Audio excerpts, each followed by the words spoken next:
주로 조우진 원장 설명이 포함되어 있습니다. 중재적 치료는 갑상선 결절을 이제 교수님처럼 이제 수술해서 꺼내는 치료가 아니라 혹을 안에 놓고서 이렇게 줄여주는 치료죠. 그래서 처음 말씀드린 대로 양성 결절인 경우에 혹이 큰 경우에 치료를 고려하는 게 원칙입니다.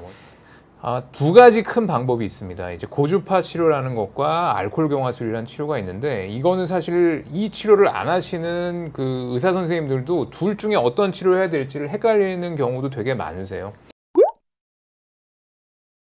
그래서 요약을 딱 하면 갑상선 물혹, 그러니까 물 성분이 80% 이상인 경우는 일단은 무조건 치료하는 게 아니라 물을 좀 뽑아보고 지켜보기도 합니다. 일단 그걸 하고, 자꾸 뽑아도 자꾸 재발하는 경우는 알코올 치료라는 걸 합니다. 안에다 약을 넣어갖고.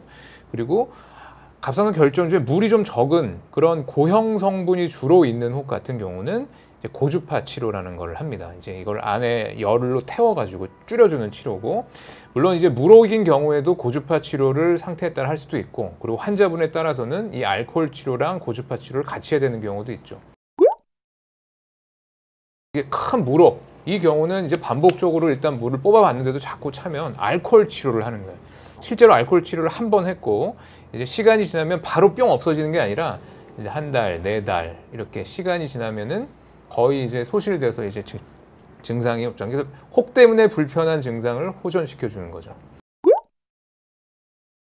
굉장히 환자분들이 많이 질문하는 것 중에 하나인데, 알코올 치료랑 고주파 치료 어떤 걸 해야 되냐, 그거를 결정할 때는 이 아까 말씀드린 물 성분이 중요합니다. 이 혹 같은 경우는 검은 부분은 물이고 이 부분은 고형 부분인데, 고형 성분이 20%보다 크면, 그러니까 고형이 많은 혹들은 고주파 치료를 하는 게 맞아요. 이게 옆에 있는 것들이 환자 만족도를 이제 고형 성분 비율이 어떤지에 따라 나타나는 건데, 20%가 더 많은 이제 고형 성분이 많으면, 그러니까 물이 더 점점 적어들면 환자분 만족도가, 그러니까 불 만족도가 높아지죠. 그러니까 치료 효과가 떨어지죠. 그래서 물이 많은 혹은 알코올 치료를 하고, 물이 적은 혹, 고형 혹은 고주파 치료를 합니다. 실제로 한 22cc 되는 혹 이렇게 치료를 하고 한 3년 정도 지나면 이렇게 되는데, 이렇게 보면은 이게 혹이고 옆에 보이는 동그란 요게 경동맥이에요. 두 가지 크기를 비교해보면 되죠. 이제 이렇게 많이 컸다가 지금은 거의 비슷한 크기로 줄죠.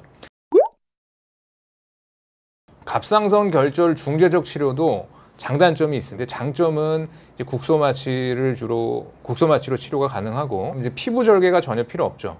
갑상선을 그대로 놔두고 치료하니까 기능을 보존하고, 유착이라든지 여러 그런 합병증은 굉장히 적은데, 단점도 잘 아셔야 됩니다. 단점도 이게 이제 환상적인 치료가 아니라, 혹이 큰 경우는 여러 번 치료할 수 있죠. 한 번에 치료가 안 끝나는 게 굉장히 중요한 수술이랑 차이점입니다. 수술은 한 번에 치료가 끝나잖아요. 네. 그러니까 수술도 중요하지만 이 중재적 치료, 고주파 치료나 알코올 치료 같은 경우는 의사의 숙련도가 굉장히 중요하게, 그 치료 결과 재발 여부에 굉장히 중요하고,